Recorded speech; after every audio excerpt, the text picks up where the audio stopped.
மன்னிப்பு கேட்டா மட்டும் போதுமா? கால் விழுந்து மன்னிப்பு கேட்கணும்.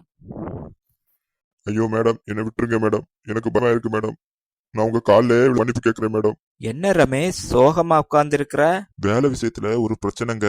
ஆபீஸ்ல எனக்கும் கவுன்சிலருக்கும் வாக்குவாதம் ஆயிடுச்சு. நான் அவங்கள எதிர்த்து பேசுனதுனால என்னைய காலில் விழுந்து மன்னிப்பு கேட்க வச்சுட்டாங்கப்பா. நீ எல்லாம் என்ன எதிர்த்து பேசுறியான்னு காலில் விழ வச்சுட்டாங்க. என்னது, உன்னைய கால்ல விழ வச்சுட்டாங்களா? இத சும்மா விடக்கூடாதுடா. இரு இரு, நம்ம தலைவருக்கு போனை போடுறேன். அவர்தான் திமிரு எழுந்து திப்பி அடிப்பாரு. ஐயோ, அதெல்லாம் வேண்டாப்பா. ஹலோ தலைவரே, இங்க நம்ம ஆள் ஒருத்தரை அந்த கவுன்சிலரு கால்ல விழ வச்சுட்டாங்க. என்ன, நம்ம ஆளையே காலை விழ வச்சுட்டாங்களா? அந்த கவுன்சிலரை சும்மா விடக்கூடாது. நீங்க போராட்டத்துக்கு ஆட்களை எல்லாம் தயார் பண்ணுங்க.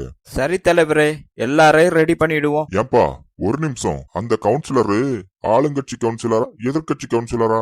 ஆளுங்கட்சி கவுன்சிலர் தான் தலைவரே. நம்ம ஆளுங்கன்னு தெரிஞ்சுதான் கால்ல வச்சிருக்காங்க. மத்தவங்கன்னா இப்படி கால்ல விழ வைக்கிற தைரியம் வருமா? என்ன, ஆளுங்கட்சி கவுன்சிலரா?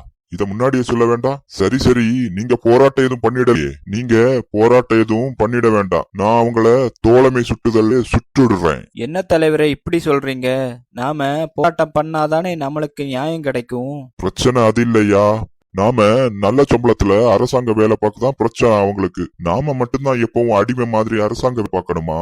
அதனால போராட்டம் எதுவும் பண்ணாம அவரை அந்த அரசாங்க வேலையை விட்டுட்டு ஏதாச்சும் தனியார் கம்பெனில இதை விட குறைஞ்ச சம்பளத்துல வேலை பார்க்க சொல்லு. அப்புறம் யாரும் காலில் விழ சொல்ல மாட்டாங்க. அரசாங்க வேலையில இருக்கிறதுனால தானே நம்மள காலில் விழுறாங்க.